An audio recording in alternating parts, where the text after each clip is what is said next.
এই মুসলমানের পোলা, তুমি মুসলমান দাবি করো, ইসলামের কোনো কিছু নাই তোমার ভিতরে, তুমি মুসলমান দাবি করো। শেখ মুজিবুর রহমানের গালি দিলে তোমার কলিজা আগুন লেগে যায়। বিএনপি এলাকা বাড়িঘর জ্বালাইয়া হুজুর গো গরম ডিম দিয়ে কি পরিমাণ দিছ। জিয়াউর রহমানের গালি দিলে বিএনপি এলাকা শরীরে আগুন লেগে যায়। চরমনায়ের মুরিদরা পিসাবরে গালি দিলে আগুন লেগে যায়। জামাত ইসলাম মোদিদের গালি দিলে কলিজায় লেগে যায়।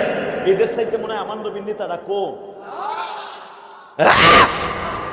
হয়তো তোমাদের নেতাদের গালি দিলে যেমন কলিজায় লাগে, তার সাথে কোটি কোটি গুণ বেশি কলিজা আমার আশেকের রাসূলদের কলিজায় লাগে।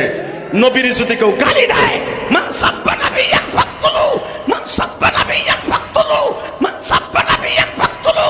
ফতোয়া দিয়েছে আজ থেকে 1445 বছর আগে বিশ্ব মানবতার শান্তির দূত। যারা আমি নবীর গালি দিবে, মান সাব্বা নাবিয়ান ফাকতুলু, ওর কল্লা উড়ায় দিবি, ওর কল্লা উড়ায় দিবি। কে কে রাজি আছো বেঈমানগুলোর কল্লা উড়ায় দিতে? আল্লাহকে দোয়া করে দাও।